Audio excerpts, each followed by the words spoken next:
Okay, hello. Hey Beth. Okay, this is me doing my ashes ceremony. Today we are here to deliver Peggy, as she liked to be known, to her special place.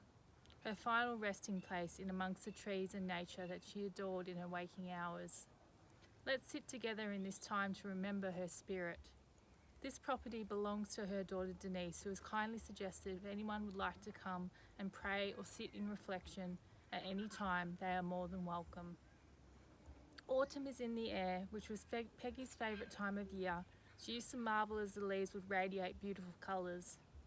Peggy would also marvel in the wonder of the colours of flowers, how delighted she would be at the sprinkling of colour in her garden.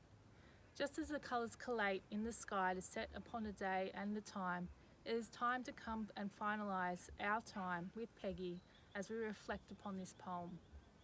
Miss me, but let me go. When I come to the end of the road and the sun has set for me, I want no rights in the gloom-filled room. Why cry when a soul has been set free? Miss me a little, but not for long, and not with your head bowed low. Remember the love we once shared. Miss me, but let me go. For this journey we must take, and each time we go alone, it's all part of the Master's plan, a step of the road to home. So when you are lonely and sick of heart, go to the friends we know and bury your sorrows in doing good deeds. Miss me, but let me go. Let the memories surround you and the memory of her words light up your day. Talk about the good times and everything you shared. Smile because she was there for your journey.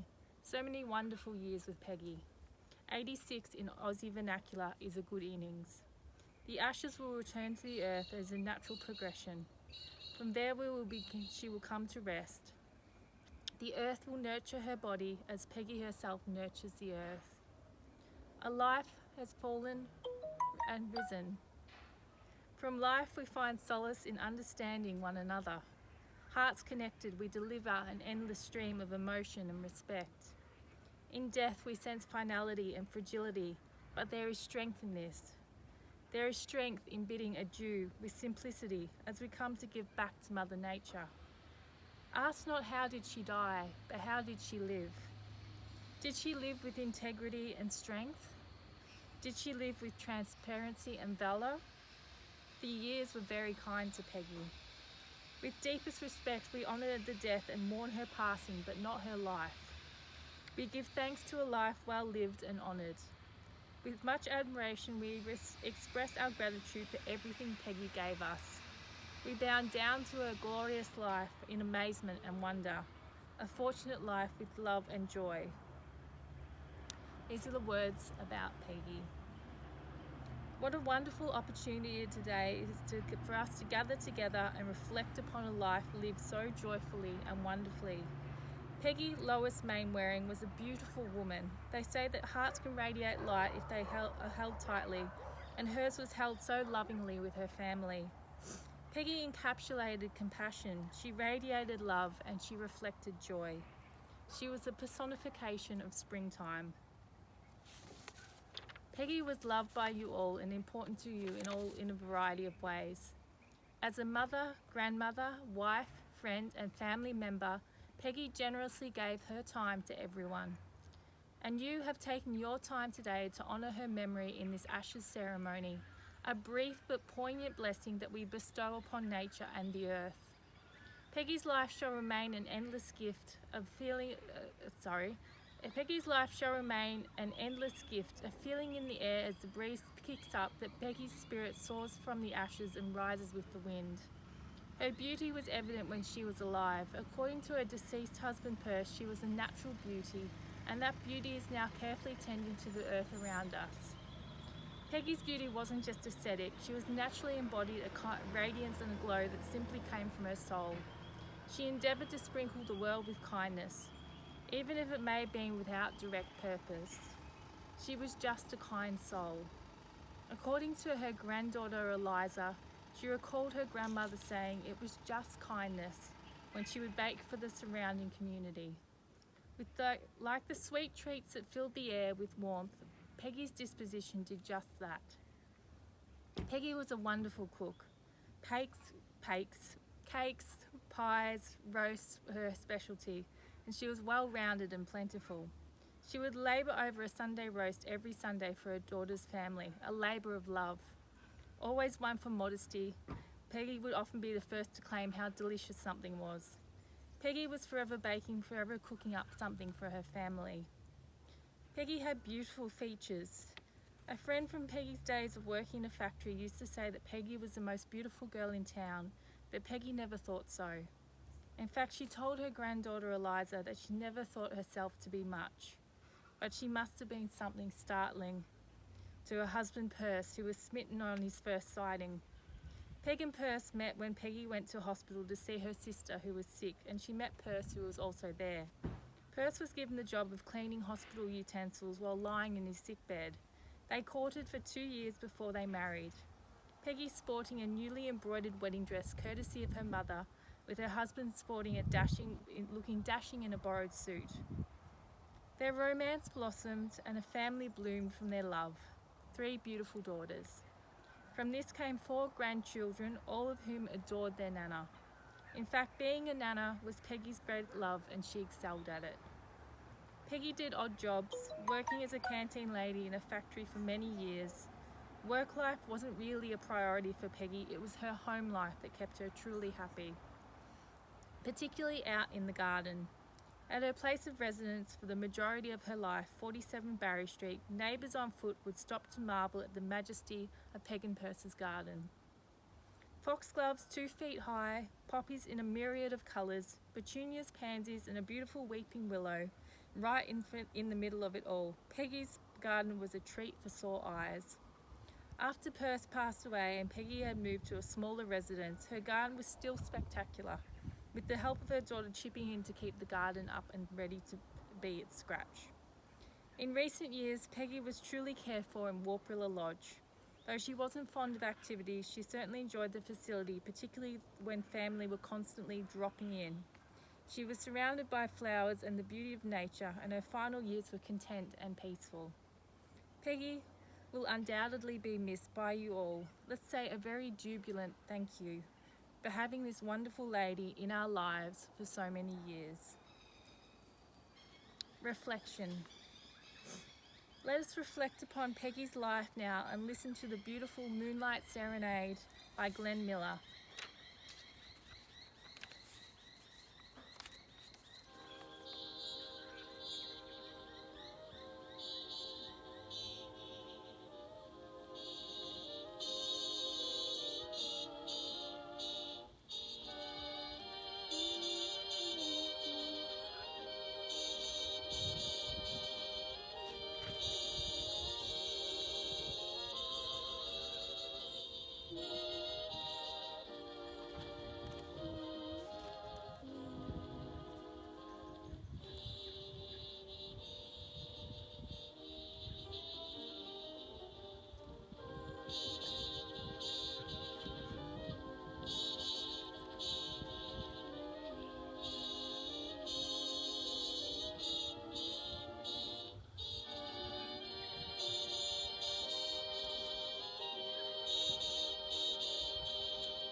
As we say our final farewell and scatter the ashes, let us remember Peggy and her beautiful life. Let us contemplate upon everything she gave us and remind ourselves that in her passing there may be sadness, but there is also comfort in knowing that her life honoured and gently respected Peggy. She was blessed with a loving family, a loyal husband, and a simple existence. Peggy's presence will still exist in the fresh presence of a new bloom, a baby's laugh, and sunlight on a window pane. Simple little joys that evoke happiness. It was this joy that radiated from the heart of Peggy. We know that you are with us and everywhere we go. As we return Peggy's body to the earth, we give thanks to her precious life. We may cry tears of sorrow, allowing her to move on, but we appreciate the depths of mortality and the gladness of a life fully lived. This final poem is called Because You Have Lived. To laugh often and much, to win the respect of intelligent people and the affection of children, to appreciate the beauty of honest critics, to appreciate true beauty, to find the best in others, to leave a world a bit better, whether by a healthy child or a garden patch, to know everyone's life has breathed easier because of you. This is to know you have succeeded. We commit Peggy to Mother Nature. May she bask in the sunshine and thrive with the flowers. Thank you.